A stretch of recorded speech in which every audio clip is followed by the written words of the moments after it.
दुनिया में एक ऐसा ट्रेड वॉर चल रहा है जिसके बारे में आपको खुलकर कभी नहीं बताया जाता और इस बार निशाने पर है भारत की जूता इंडस्ट्री। जी हाँ, वही भारत जो आज दुनिया का दूसरा सबसे बड़ा जूता निर्माता देश बन चुका है। लेकिन जैसे ही भारत ने इस सेक्टर में तेजी से पकड़ बनानी शुरू की, कुछ बड़े देश अचानक से एक्टिव हो गए।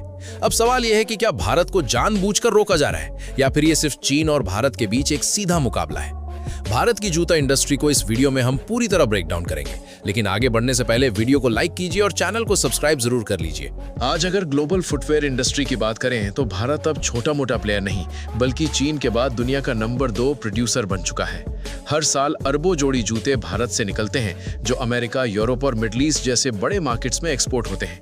लेकिन हैरानी की बात यह है कि इतने बड़े प्रोडक्शन के बाद भी एक्सपोर्ट में भारत टॉप 5 या 6 देशों के आसपास ही घूम रहा है। यानी पोटेंशियल तो भरपूर है, लेकिन अभी पूरी ताकत का इस्तेमाल नहीं हो पा रहा। आपको बता दूं कि भारत का जूता उद्योग आज जो पोजीशन हासिल कर चुका है वो रातों रात नहीं आया। इसके पीछे दशकों की मेहनत, सस्ता स्किल्ड लेबर और खासकर लेदर सेक्टर की मजबूत ग्रिप है। लेकिन जैसे ही भारत ने वर्ल्ड मार्केट में अपनी हैसियत मजबूत की, इंटरनेशनल कंपटीशन भी भयंकर हो गया। वो देश जो पहले इस मार्केट पर राज कर रहे थे, उन्हें ये शिफ्ट पसंद नहीं आया और यहीं से ट्रेड प्रेशर और कंपटीशन का असली खेल शुरू होता है। दुनिया के बड़े देश खुलकर तो कुछ बोलते नहीं, लेकिन उनकी पॉलिसीज से साफ झलकता है। कहीं टैरिफ बढ़ाकर भारतीय जूतों को महंगा बनाते हैं, तो कहीं ग्लोबल ब्रांड्स को दूसरे देशों में मैन्युफैक्चरिंग के लिए मोटे इंसेंटिव्स देते हैं। और इसका सबसे बुरा असर भारत के नॉन लेदर फुटवेयर सेक्टर पर पड़ता है, जहां ग्रोथ सबसे तेज है और जहां भारत अभी पूरी तरह डोमिनेट करने को तैयार है। कर पाया, लेकिन इसी स्टोरी में एक ट्विस्ट आता है, क्योंकि जहां कई देश भारत के खिलाफ कंपटीशन खड़ा कर रहे हैं, वहीं वियतनाम जैसे देश अलग रणनीति अपनाते दिखते हैं। आमतौर पर वियतनाम को भारत का कट थ्रोट कॉम्पिटिटर माना जाता है, लेकिन हाल के वर्षों में दोनों देश फुटवेयर और टेक्सटाइल सेक्टर में कोलैबोरेशन बढ़ा रहे हैं। भारत रॉ मटेरियल और मार्केट पावर देता है, जबकि वियतनाम अपनी मैन्युफैक्चरिंग स्किल्स और एक्सपोर्ट नेटवर्क से चेन को स्ट्रॉन्ग करता है। यानी राइवलरी के बीच पार्टनरशिप का अनोखा मॉडल उभर रहा है। इसी वजह से ग्लोबल फुटवेयर मार्केट अब सिर्फ बैटल ग्राउंड नहीं, बल्कि एक जटिल नेटवर्क बन चुका है। कुछ देश भारत की राइज से परेशान हैं, कुछ उसके साथ हैंड्स इन हैंड काम कर रहे हैं और कुछ दोनों रोल्स प्ले करते हैं, कभी कॉम्पिटिटर तो कभी पार्टनर। इसी मिक्स्ड गेम में भारत अपनी पोजीशन सॉलिड करने की जद्दोजहद कर रहा है, जो आने वाले दिनों में पूरे सेक्टर का बैलेंस पलट सकता है। देखिए, 2020 के बाद भारत का फुटवेयर सेक्टर रॉकेट स्पीड से बढ़ा। खासकर कोविड के बाद जब ग्लोबल सप्लाई चेन रीशिफ्ट हुई, तब बड़े देशों ने अपनी स्ट्रैटेजी चेंज कर दी। मिसाल के तौर पर अमेरिका ने 2021-2024 के बीच कई फुटवेयर कैटेगरी पर भारत से 20 से 40% टैरिफ लगाए रखे, जिससे हमारे जूते वहां महंगे हो गए और फायदा वियतनाम, इंडोनेशिया को मिला, जहां फ्री ट्रेड डील से टैक्स कम थे। इसी पीरियड में 2022-23 में नाइकी, एडिडास, प्यूमा जैसे ब्रांड्स ने प्रोडक्शन का चंका हिस्सा वियतनाम, इंडोनेशिया शिफ्ट कर दिया।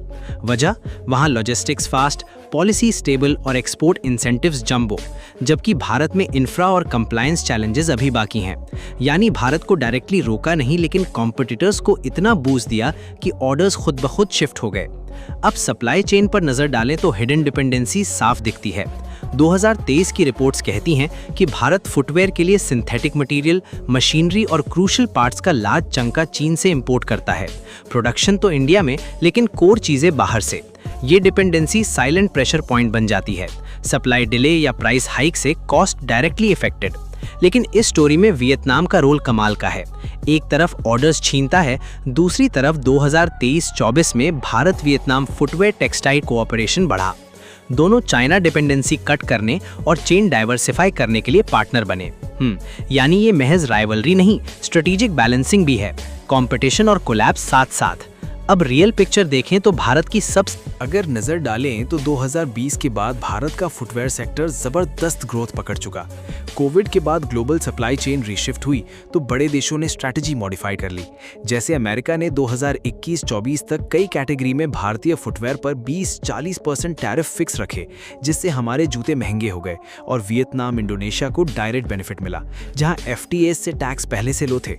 उसी टाइम 2022-23 में नाइकी, एडिडास, प्यूमा ने प्रोडक्शन का large part Vietnam, Indonesia transfer किया। क्यों? Logistics superfast, policy rock solid और एक्सपोर्ट बोनांजाज हाई।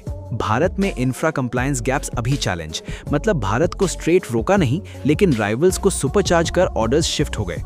सप्लाई चेन में हिडन वीकनेस। 2023 रिपोर्ट्स के मुताबिक सिंथेटिक मटेरियल, मशीन्स और की कंपोनेंट्स का मेजर चंक चाइना से इंपोर्ट, प्रोडक्शन इंडिया, लेकिन क्रिटिकल इनपुट्स आउटसोर्स्ड। ये साइलेंट लीवरेज बन जाता है। सप्लाई डिसरप्ट या प्राइस जंप से कॉस्ट इफेक्टेड।